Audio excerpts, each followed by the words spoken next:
nbaxxu rasna u nitolbu l-Mulej. Mulej Alla nirringrazzjawk tal-opportunità li niftħu l-kelma tiegħek u nisimgħu lilek tkellimna. Dalgħodu Mulej nitolbuk biex tiftinna moħħna u qalbna. Għallimna dak li ma nafux. Inkoraġġina Mulej fejn hemm bżonn. U ddibna wkoll Mulej. Ma fuq kollox Mulej tiftinna għajnejja biex naraw il-glorja u sbuħija ta' Ibnek Ġesu Kristu. Biex qalbna timtela bil-ferħ u s-servizz tagħna lejk Mulej kun ġej mill-qalb. Dan nitolbuh fis-sem Ibnek Ġesu Kristu. Minn Filippin 2 li għadna kemm rajna. Ħalli naqralkom żewġ versi biss. Vers 12 u vers 13.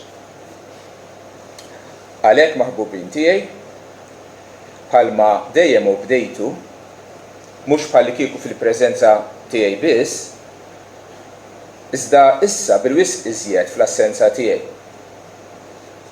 Komplu ħadmu s-salvazzjoni tagħkom infuskom bil-biża' u trid. Għax Alla hu dak li qed jopera fikom kemm irrieda kif ukoll l-aġir għall-oġba tiegħu. Il-kelma li Alla qed jgħidilna dalgħodu din. Ħadmu s-salvazzjoni tagħkom. Kelma meħuda mill-Iskrittura, mill-ktieb lil-Filippi li oriġinarjament Pawlu kiteb lill-insara Filippi meta hu kien arrestat Ruma. Għallhom meta kont hemmhekk kontu tobduni, kontu tissemgħu l-istruzzjonijiet tiegħi għax kienu jafu li huwa apostlu, u allura dak li kien qiegħed jgħidilhom u jgħallimhom kienet il-kelma t'Alla. Għallhom imma issa wisq iżjed li m'iniex qiegħed hemm obduni f'din il-ħaġa. X'inhi? Komplu ħadmu s-salvazzjoni tagħkom infuskom bil-biża' u trejjiet. Imma l-kelma t'Alla hija kelma ħajja. Din mhix kelma li tot għall-insara li issa ilhom fil-glorja 2000 sena li kienu jgħixu fi belt Filippi antika. Din l-kelma ħajja tal-Mulej lilna dalgħodu lilek u lili. Komplu ħadmu s-salvazzjoni tagħkom bil-biża' u trejt. U jekk il-lejla jiltaqa' xi ħadd miegħek u jgħidlek isma' inti tajt li inti nisrani, inti tkellmu lil Alla, nispera li tkun tista' twieġbu iva nkellmu kuljum fit-talb. U Alla jkellmek jgħidlek xi ħaġa, tkun tista' tgħidu b'konvinzjoni iva dalgħodu stess kellemni, u x'qallek? Qalli biex inħadmu s-salvazzjoni tagħna bil-biża' u trejt. Tajli kollox sew, imma xi tfisser li nħadmu s-salvazzjoni tagħna mhux hekk? Biex nobduh lil Alla rridu nifhmu x'inhu jgħidilna, x'inhu jikkmandana. X'irid jgħid meta qalilna ħadmu s-salvazzjoni tagħkom? Nixtieq nifokaw fuq dawn iż-żewġ kelmiet, salvazzjoni, u mbagħad nitkellmu wkoll fuq il-verb jew il-kmand ħadmu. Il-kelma salvazzjoni fl-Iskrittura tintuża f'tifsiriet varji. Kultant m'għandha xejn x'taqsam mas-salvazzjoni tar-ruħ, Pawlu fl-ittra lill-Filippin juża għas-salvazzjoni tiegħu mill-ħabs jew mill-arrest, jiġifieri li jkun meħlus mill-arrest, jew salva minn arqa, jew li teħles jew issalva mill-edewwa tiegħek. Ġifieri għandha tifsira kif nużaw aħna anke fil-lingwa salva minn xi ħaġa. Salva mill-arqa kienu qed jerqu salvaw dak is-sens. Imma anke f'dak li għandu x'jaqsam ma' salvazzjoni tar-ruħ, il-kelma għandha shades of meaning differenti, tifsiriet differenti. Kultant intuża biex tispjega mill-bidu sa tmiem ix-xogħol li Alla wettaq fina l-fidwa tagħna. Sa minn l-eternità minn ta' għażilna fih qabel it-tisjis tad-dinja sakemm jigglorifikana. U dik kollha kemm hi l-Bibja sejħilha s-salvazzjoni. Imma mbagħad f'test differenti tintuża biex tispjega aspetti differenti tas-salvazzjoni. Ifhmuni m'iniex qed ngħid li għandna aktar minn salvazzjoni waħda, aħna għandna salvazzjoni waħda. Imma bħal djamant li tista' tħares leh minn angoli differenti u jagħtik bixra differenti l-istess ħaġa s-salvazzjoni tagħna. Infatti kultant il-kelma tintuża fil-passat tintuża wkoll fil-preżent u tintuża wkoll fil-futur. F'ċertu sens aħna salvati lesti, diġà salvati. F'ċertu sens aħna qegħdin inkunu salvati bħalissa. U f'ċertu sens ieħor aħna għad inkunu salvati. Fil-passat salvati fis-sens li aħna ġustifikati, li Alla jiddikjarana ġusti fuq il-merti ta' Kristu meta aħna minna fih. Dik ġrat darba mhux se terġa' tiġri u mhux se timpruvja aħna ġustifikati għax il-perfezzjoni ta' dusija ta' Kristu u ta' tieba ta' Kristu hija magħduda lilna aktar ġusti milli jekk ma nistgħux inkunu. Alla għataħħa favur tagħna. L-istess ħaġa l-adozzjoni biex aħna li ma konniex u li Alla sirna u li Alla dik diġà seħħet hija xi ħaġa passata qablu miegħi. L-istess ħaġa it-twelid mill-ġdid. Sa xi ħaġa jekk inti temmen illum, jekk inti nisran illum, dik hija oġġett li ġrat xi żmien ilu fil-mument li inti ikkonvertejt. Dak huma mela l-aspetti passati jew li għaddew tas-salvazzjoni. Hemm l-aspett ukoll futur meta u Pawlu juża l-kelma salvazzjoni f'kapitlu 1 f'dan is-sens meta aħna nkunu glorifikati, nkunu mqajmin mill-mewt il-ġisem tal-umiljazzjoni tagħna jieħu bixra tal-ġisem glorjuż bħal ġisem glorjuż ta' Kristu u jeħlisna anke mill-preżenza ta' dnub u joħodna fid-dar tiegħu fis-sema. Tajjeb dik huwa aspett futur li aħna salvati fit-tama xi ħaġa li qegħdin nistennewha. Tajjeb? U fil-preżent aħna qegħdin inkunu salvati mill-prattika u mid-dominju ta' dnub. Li ma nibqgħux iktar ngħixu fil-ħażen li nitalmu ngħidu le li dnub u nitalmu ngħidu iva lil dak li huwa ġust u dak li hu tajjeb, li nkunu nimbidlu kif tajtilna l-Iskrittura fi xbija ta' Kristu. Bħalli kieku xi ħadd li qed ipinġi tpinġija u qed jagħmel portrait, il-portrait għadu mhux lest. Imma diġà qed tidher, naħseb qed tpinġi lil so and so, imma għadha mhix lesta, żbuħija tagħha għadha ma ħarġitx kollha. Dak huwa l-aspett preżenti tas-salvazzjoni. Mela, meta qed jgħidilna komplu ħadmu s-salvazzjoni tagħkom, ħansaqsikom din. Għalli ma aspett tas-salvazzjoni taħsbu li qiegħed jirreferi Pawlu għal passat, għal preżent jew għal futur? Għal preżent, għax anke il-verb li qed juża komplu ħadmu s-salvazzjoni tagħha, xi ħaġa li qiegħda ssir bħalissa. Xi tfisser aħdmu jew ħadmu s-salvazzjoni tagħkom? Bl-Ingliż work out your salvation with fear and trembling. Work out. Tfisser biex inwettqu, biex niżvolġu s-salvazzjoni tagħna. Bħala nies salvati, ejja ngħixu ta' nies salvati. Kif naqbad nispjega? Din qisu bħaż-żwieġ. Inti tibdel l-istat tiegħek minn single għal bniedem miżżewweġ f'mument wieħed. Meta tajt, Sinjor si, hux vera. Mela qabel sekonda ilu ma kontx miżżewweġ, issa inti bniedem miżżewweġ. U f'dak is-sens la tista' tiżżewweġ inqas u lanqas tiżżewweġ iktar, iżżewweġ.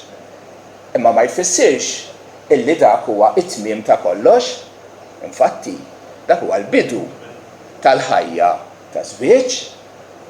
Mela bniedem nista' ngħidlu u ejja ħaqbad u żżewweġ għax ikun għadu joqgħod karkar sa qaħwi taf kif. U żżewweġ kemm ħaddu maru, żżewweġ. Imma Pawlu hawnhekk mhux hekk qed jgħidilna isma' intom miż-żewġin. Intom ta' Kristu, mela issa għejxu iż-żwieġ tagħkom ma' Kristu. Bħal fi żwieġ kemm tiżżewweġ f'sekonda imma imbagħad għandek ħajtek kollha illi trid tagħti minn qalbek, minn ħinek, mill-imħabba tiegħek, titgħallem taħfer, tikkomunika, titgħallem tkun paċenzjuż, dawn huma l-affarijiet li jagħmlu miż-żewġin bejniethom. U l-Iskrittura hekk qiegħda sejħilna. Komplu ħadmu s-salvazzjoni tagħkom. Intom salvati fis-sens li intom ġustifikati imma issa għejxu din il-ħajja ta' salvazzjoni, meħlusin mid-dnub, meħlusin biex tagħmlu dawk l-affarijiet li huma tajba. Aħna salvati bi skop, jekk mhux għal xejn b'xejn, aħdmu biex twettqu l-iskop li għalih intom salvati. Għajdu li intom ħara salvati biex nibqgħu fid-dnub, biex noqogħdu nitażnu, biex noqogħdu nitlewmu bejnietna, biex noqogħdu nitkabru. Jew salvati għall-opri tajba, biex inħobbu l-xulxin, biex ngħixu fis-sliem u l-qudusija u sabiex nigglorifikaw lil Alla. Din hija l-istorja kollha. Alla salvana b'iskop qed jgħidilna mela imxu lejn dak l-iskop, aħdmu biex dak l-iskop li għalih Alla salvakom għall-glorja tiegħu u biex tħobbu li xulxin intom twettquh. Ħalli nagħmel parentesi żgħira u ngħid x'mhux qiegħed jgħid Pawlu hawnhekk, x'mhux qed ifisser għax kultant xi nies jużaw ħażin dan il-vers biex jgħalmu illi aħna salvati bl-opri tagħna, salvati bil-merti tal-opri tagħna.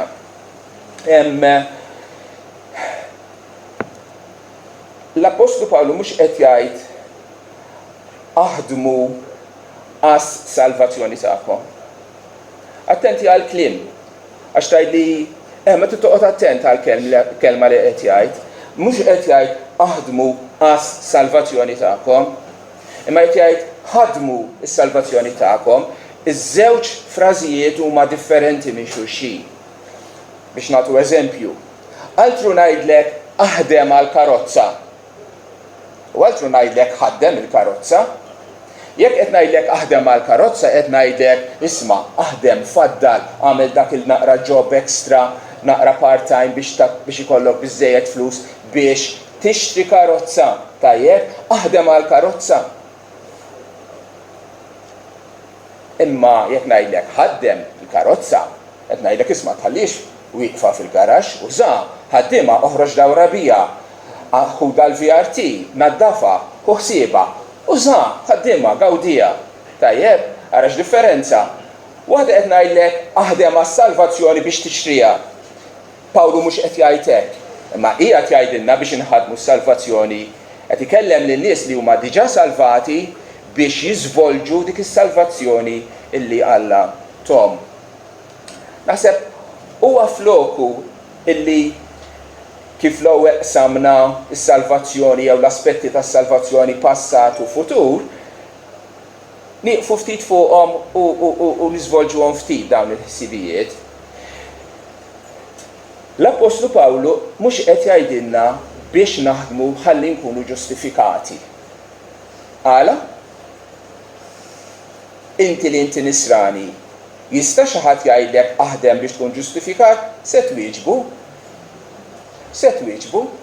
Ngħidlu ma nistax naħdem biex inkun ġustifikat, għax il-Bibja tgħid li dak kollha li jumnu fi Kristu huma ġustifikati bil-fidi u għandhom islim malla.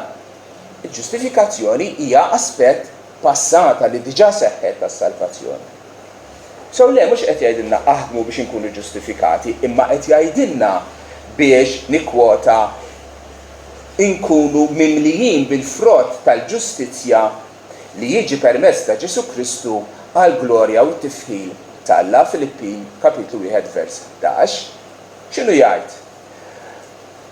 Ġustifikati fuq il-merti ta' dak li għamel Ġesu.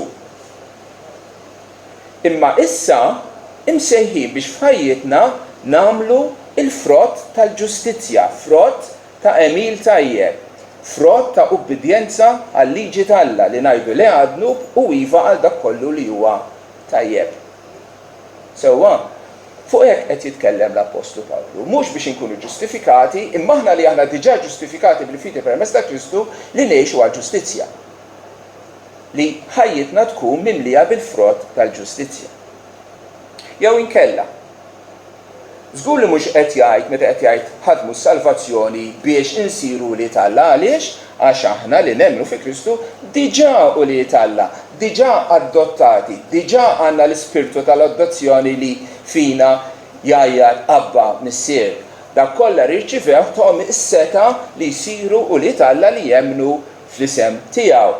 Aħna minna fl-isem tiegħu mela aħna diġà għandna dan il-privileġġ li nissejħu u li Alla. Imma la darba aħna u li Alla, ara kif tirraġuna l-Iskrittura.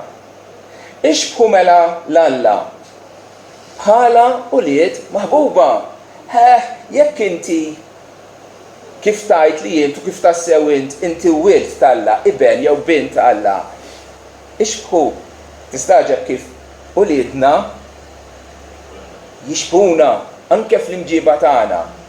Pereżempju, jiena meta nkun qed nixrob xi ħaġa qed nieħu gost biha nagħlaq għajnejja.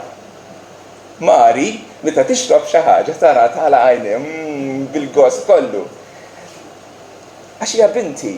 U Alla qed jgħidin nisma' ixbħu mela bħala wlied maħbuba lill-Alla missierkom fl-imġiba tagħkom, fil-karattru, fil-qudusija, fit-tjieba. Pietru jgħidha mod differenti. Jgħidilna bħala wlied ubbidjenti. Mela intom wlied diġà. Issa bħala wlied ubbidjenti la taqblux max-xewqat ħżiena ta' dari. Iżda bħalma hu qaddis dak li sejħilkom kunu intom ukoll qaddisin fl-imġiba kollha tagħkom. Tajjeb, aħna wlied Alla diġà seħħet mela ejja nixbħu lill-Alla billi ngħidu leha l-ħażen u billi nitqazzu, billi fl-imġiba tagħna nkunu qaddisin. Jew aspetti oħra tal-salvazzjoni fil-passat huwa x-xogħol tal-Ispirtu Santu fina. Żgur li Pawlu mhux qed jgħid meta qed jgħid taħdmu s-salvazzjoni tagħkom biex nagħmlu xi ħaġa biex inkunu mweldin mill-ġdid. Għaliex? L-istess raġuni. Kif għadna qabel kull nisrani huwa diġà imwieled mill-ġdid mill-Ispirtu tal-Alla u mhux biss. Imma l-Ispirtu tal-Alla huwa mogħti lilu l-Iskrittura tgħid jekk wieħed m'għandux l-Ispirtu mhux Kristjan mhux wieħed minn tiegħu. Mela jekk inti nisrani kun ċert li int irċivejt int diġà għandek l-Ispirtu ta' Alla ġo fik. Imma l-Iskrittura tgħidilna mela lekk għandkom l-Ispirtu ta' Alla, ħalli ħajjitkom tkun mimlija bl-Ispirtu, ikkontrollata mill-Ispirtu ta' Alla. Jekk hu l-Ispirtu tal-Qudusija qiegħed jammar fik, ħalli l-Ispirtu ta' Alla imexxik biex ħajtek ukoll tkun qaddisa bħalma hu qaddis. Joġobni kif jgħidha Pawlu b'mod sabiħ f'Galatin kapitlu 5 jgħid jekk ngħixu fl-Ispirtu u ta' bilħaq aħna ngħixu fl-Ispirtu għax imweldin minnu u qed jammar fina, mela jekk ngħixu fl-Ispirtu ħanimxu ukoll fl-Ispirtu. Ħalli pass pass fil-ħajja tagħna aħna nimxu fih f'ubbidjenza lejh. U x'jiġri jgħidu li intom meta wieħed jimxi fl-Ispirtu x'għid l-Apostlu li jiġri?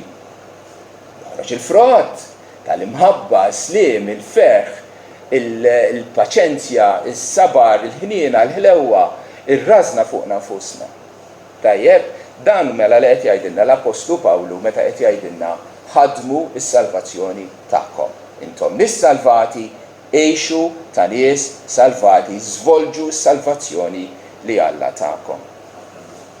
3 riflessjonijiet fil-qosor imma importanti fuq il-verb ħadmu, fuq il-kmand ħadmu. L-ewwel nett, il-verb qiegħed fl-imperattiv, jiġifieri qed jagħtina kmand. Mhux qed jgħid nisma' din hija option ta' kif tridu tħadmu s-salvazzjoni, ħadmu jekk ma tridux, ma jimpurtax. Le, huwa kmand. Hija xi ħaġa li l-Iskrittura li l-Wlied Alla tgħidilhom intom għandkom ir-responsabilità illi tħadmu s-salvazzjoni tagħkom.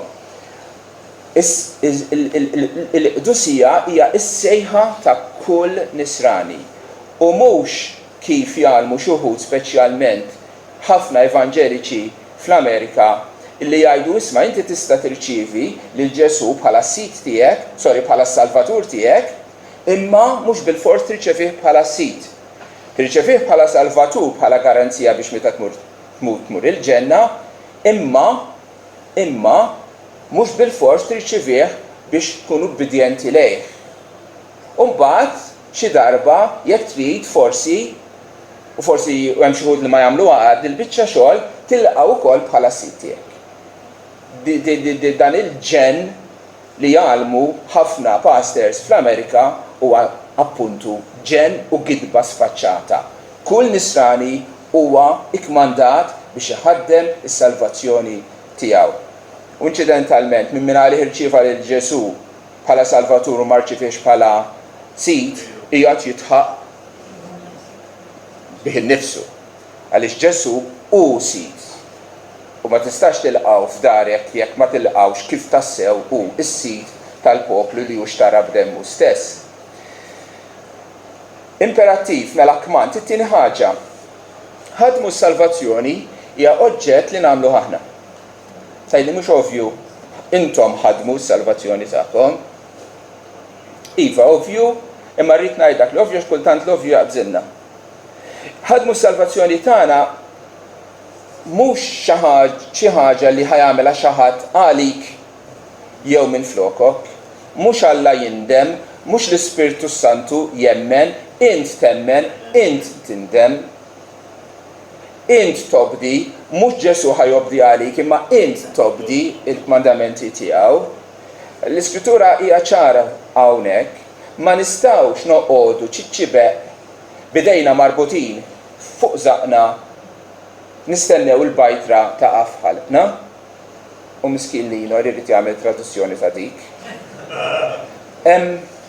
Mhux inqogħdu ċassi imma li ħadmu s-salvazzjoni tagħkom, xammar il-kmiem fil-ħajja Kristjana għax hemm ix-xogħol x'tagħmel. Kif għadd aħna rridu nkunu li nindmu, nemmnu, nobdu, aħna li rridu nitbidlu fil-ħsibijiet ta' moħħna, aħna li hemm bżonn illi ma nikkonformawx ma' din-dinja, aħna hemm bżonn illi naħarbu t-tiġrib, aħna hemm bżonn li nitolbu, aħna hemm bżonn illi nħobbu, aħna hemm bżonn li nobdu l-kmandamenti tal-Alla, aħna hemm bżonn li jkollna attitudni ta' umiltà, aħna jkollna attitudni ta' paċenzja bejnietna, aħna li rridu naħfru li xulxi, li niltaqgħu ma' xulxi, li nieħdu sem mill-ikla tal-mulej, dawn huma affarijiet li aħna rridu nagħmluhom. Tajjeb? Tajjeb qed tajtek. U għax kien hemm anke llum fada l-elementi tagħha ta' din l-idea illi l-dusija tagħna hija xi ħaġa li jagħmel Alla għalik. Let go and let God. Qatt smajtuh dal-frażi kun passiv, let go, relax, ħalli lill-Alla jagħmel ix-xogħol kollu hu. Le ħabib.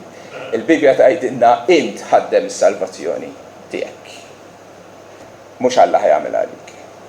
It-tielet ħaġa illi il-verb jindika azzjoni kontinwa. Mhux oġġett ta' darba, imma oġġett anzi xi ħaġa li inti tibqa' tagħmilha fit-tul ħajtek kollha. Il-dusija ma ssirx f'waqt wieħed, ma tiġix bħala kif jgħidu xi wħud a second work of grace illi Alla naf jolqtok b'xi sajjetta mis-sema u f'daqqa waħda inti tkun imqaddes u tafu li m'hemmx għalfejn argumentaw biex nikkonvinċikom fuq hekk għax intom ukoll bħali tissaraw, ġili naqaw, ġili nqumu, ġili nimxu nagħmlu progress u ġili naqaw lura, din hija l-ħajja nisranija normali. Din hija l-ħajja nisranija tal-Apostlu Pawlu tal-ewwel insara ta' kull nisrani ta' veru li qatt mexa fuq din linja, fuq din da. Kieku ma kienx hekk, kieku Kristu ma kienx jallimna biex nitolbu lil Alla jaħfrilna dnubietna mal-ħobżna li nitolbuh ta' kuljum. U biex ma nitlux fit-tiġrib iżda jeħlisna mill-ħażin għaliex jaf li din hija l-esperjenza ta' kull nisrani. Tajjeb. Ħadmu s-salvazzjoni tagħkom. U mbagħad Pawlu jgħidilna wkoll l-attitudni li għandna nieħdu f'din il-biċċa xogħol enormi li għandna qudiemna. U jgħidilna ħadmu s-salvazzjoni tagħkom kif bil-biża' u trejt. Bil-biża' u trejt. B'serjetà ġifieri l-aħwa, b'serjetà. Il-kuntrarju ta' attitudni irreverenti, il-kuntrarju ta' attitudni leġġera, speċi isna qegħdin waqt holiday, u kuntrarju attitudni ta' preżunzjoni. Ħadmu s-salvazzjoni tagħkom bil-biża' u trejid. Meta niġu quddiem Alla ma nistgħux niġu bl-ebda attitudni oħra ħlief bil-biża'. Il-biża' tal-mulej huwa l-bidu ta' kull erf. Jekk irridu relazzjoni mal-Alla, relazzjoni quddiem dak illi l-anġli jagħtu wiċċhom quddiemhom li lejlu nar jadurawh, Alla li huwa kbir majestus, sabiħ, glorjus, qaddis. Il-mixja tagħna miegħu trid tkun mixja b'reverenza, b'qima, bl-ikbar umiltà quddiem Alla. Hija wkoll bil-biża' u t-trejjid meta tqis mhux biss quddiem min qegħdin ngħixu ħajjitna aħna quddiem Alla, imma kemm hija kbira il-missjoni li għandna qudiemna. Mhux faċli tħaddem is-salvazzjoni tagħna, speċjalment meta tqis li inti għandek id-dnub ġo fik jaħdem il-laħam jaħdem kontra tiegħek u x-xewqat ħżina ta' qabel li għadhom hemm bis-saħħa kollha tagħhom, meta mid-dinja kontra tiegħek, meta għandek ix-xitan u d-demoni kollha kontra tiegħek, mhix faċli li tħaddem is-salvazzjoni tiegħek. U għax mhix faċli u għax inti taf lilek innifsek u taf id-djufija tiegħek, inti tieħu attitudni ta' serjetà meta tqis din ir-responsabilità tiegħek quddiem Alla li tħaddem is-salvazzjoni tiegħek. Niftakar meta kont naħdem l-MPICU fis-sala tal-kura intensiva ta' Trabi u kienu jċemplu li isma' ħajtwielet 24 weeker, ġifieri tarbija li titwielet 24 ġimgħa. Ta' dik l-età jkun jiżnu 500 grams. Tarbija li żomma fuq id waħda daqshekk tkun. U din it-tarbija titpoġġiha fuq il-ventilator, tittamilha drip, trid tieħu ħsiebha b'mod u maniera u mhux faċli, emnuni, mhux faċli. U meta kienu jċempluna xa titwielet kont immur hemmhekk ma' sħabi bil-biża' u t-trejjed. Għaliex naf li l-ħajja ta' dik it-tarbija u jekk issa tgħix ħajja normali jew ħajja b'xi diżabilità minħabba li nagħmel żball u jispiċċa b'xi blieg ġo moħħa, kienet tiddependi fuqi. Kont imur bis-serjetà kollha. M'hemmx ċajt, m'hemmx logħob, imma konċentrazzjoni sħiħa jiena naħdem fuq dik it-tarbija. Bib dik l-attitudni għandu jkollna meta nħaddmu s-salvazzjoni tagħna quddiem Alla bil-biża' u t-trejjid. Tgħidli blak li qed tgħid, inħoss li skoraġġuta l-aħħar. Il-task li hemm qudiemna hija enormi. Kif nista' niġġieled it-tnub, kif nista' nirbaħ, kif nista' nsir qaddis, kif nista' nħobb, kif nista' nsir nixbaħ lil Alla. Inkun perfett bħalma missierkom fis-smewietu perfett. Kif? Jiena naf li nnifsi, naf it-tifja ta'. Għalhekk l-Apostlu Pawlu u l-Ispirtu Santu li inspiraħ biex jikteb jagħtina din l-inkoraġġiment enormi. Jgħidilna ħadbu is-salvazzjoni tagħkom infuskom bil-biża' u t-trejjid. Għalfejn? Għax Alla hu dak li qed jopera fikom kemm irrieda kif ukoll l-aġir li jew l-emir għall-oġba tiegħu. Għax huwa Alla li qiegħed jaħdem fikom. Kieku ħallina waħedna, kieku ngħidilkom l-aħwa jmorru d-dar, nieklu dak il-platt ta' ġin u ninsew kollox. Għax waħedna maħnies se naslu, jiżni qed ngħidlek tir il fuq u inti tgħid inti men għandi ġwina. Taf kif? Daqshekk hija impossibbli li aħna nħaddmu s-salvazzjoni tagħna bil-qawwa tal-ġisem imma Alla ma ħallilix waħda. Huwa All ma ħallix waħedna, huwa Alla li jaħdem fikom, Alla qiegħed magħna. U jaħdem fina żewġ aspetti, kemm ir-rieda kif ukoll l-għenil. Il-fatt li jiena nixtieq li jiena rrid nagħmel dak li hu tajjeb, li rrid noġob lil Alla, li rrid ninbidel, li rrid nirbaħ fuq id-dnub, li rrid inħobb bħalma ħabb Kristu, il-fatt li sempliċement għandi din ir-rieda ġo fiha, dak huwa x-xogħol t'Alla fina. U tajdi rieda mhux biżżejjed, nista' nkun irrid ħafna affarijiet, imma ma jkollix imbagħad il-qawwa biex nagħmilha tibżax. Huwa Alla li qed jaħdem fikom, kemm ir-rieda kif ukoll l-aġir jew l-emil skont l-oġba tiegħu.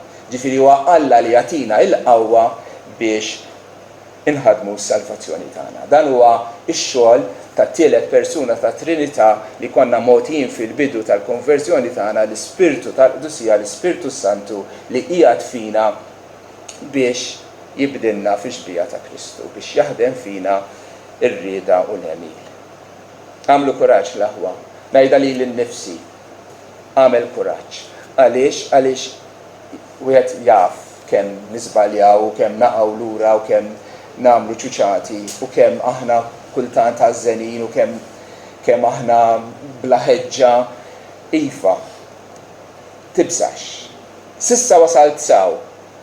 Taqtax qalbek. Għax dak illi beda xogħol tajjeb fikom itemmu sal-jum ta' Kristu. Alla ma jibdix xogħol u jħallih nofs kedda. Bħalissa huwa l-waqt meta Alla qiegħed jaħdem fina. Dak li beda xogħol, l-aspett passat, dak li għad item, l-aspett futur tas-salvazzjoni u l-aspett preżenti. Alla jaħdem fikom. Tajjeb dak huwa l-inkoraġġament kbir tagħna. Tajt li jisma' ġus, qed ħawadni naqra, kultant tajt li għamilt enfasi kbira li din hija r-responsabilità tagħna li aħna rridu nitolbu nindmu nagħmlu dal-affarijiet kollha. U se qed tajt li Alla jaħdem fina, liema waħda jekk jogħġbok hija l-korretta. Liema waħda hija korretta? It-tnejn huma korretti. Waħda ma teskludix lill-oħra u xek. Huma sinerġiżmu għandek għaqda bejniethom. Jekk insaqsik min kiteb il-Bibja, Pawlu Mose jew Alla, x'ha tgħidli? It-tnejn huma vera, ja, miktuba mill-bnedmin imma b'ispirazzjoni minn Alla. Jekk insaqsik liema waħda minnhom hija vera, s-sovranità tal-Alla jew ir-responsabilità tal-bniedem, u inti tweġibni it-tnejn huma vera. Jien naf jekk ngħidlek Ġesu huwa bin Alla jew bin il-bniedem, u inti tweġibni it-tnejn huma vera. Il-qdusija tagħna hija xogħol ta' Alla jew xogħol tagħna? It-tnejn. Ir-responsabilità tiegħek li tħaddem is-salvazzjoni huwa Alla però li qiegħed jagħtik l-abilità biex tagħmel hekk. Huwa Alla li jaħdem fikom ir-rieda u l-għeni. Fakkarni fil-illustrazzjoni li ta' Ġesu Kristu li qabbilna aħna bħala il-fera fid-dilja. Inti l-fera, tajjeb, huwa id-dilja. Min jagħmel il-frott, il-fera jew id-dilja? It-tnejn. Għax il-fera weħida ma tista' tagħmel xejn. Għax intom għalilna Ġesu weħidkom ma tistgħu tagħmlu xejn. Imma meta aħna qegħdin fid-dilja, meta aħna qegħdin maqudin miegħu, allura mbagħad nipproduċu ħafna frott. Dak il-frott tal-qdusija, tal-ġustizzja, tal-opri tajba huwa x-xogħol ta' Kristu fina li aħna nagħmlu bis-saħħa tiegħu. Li aħna nagħmlu bis-saħħa tiegħu. Jew inkella aħna msejħin u xvera biex inħobbu, biex nfittxu slim, biex nifirħu, biex nkunu paċenzjużi, biex nuru ħniena, biex nuru rażna fuqna nfusna, dan huma kollha affarijiet li nagħmlu aħna. Jiena nħobb, jiena rrid inkulli ikolli dixxiplina fuq innifsi. Dawn huma l-affarijiet li nagħmel jien. Ma kif tiddiskrivihom l-iskrittura fil-Galatin kapitlu 5 bħala il-mħabba, il-paċi, il-ferħ, l-ewwel ħniena, ir-rażna x'inhu huma dawn għajdu li intom? Il-frott tal-Ispirtu. Mela mhux il-frott tiegħi, iva l-frott tiegħi wkoll imma bil-qawwa tal-Ispirtu Santu dak li qegħdin ngħidu llum. L-aħwa l-inkoraġġiment tiegħi lilkom huwa dan. Komplu ħadmu s-salvazzjoni tagħkom infuskom bil-biża' u trejid. Għax Alla hu dak li qed jopera fikom kemm ir-rieda kif ukoll aġir għall-glorja tiegħu. Amen.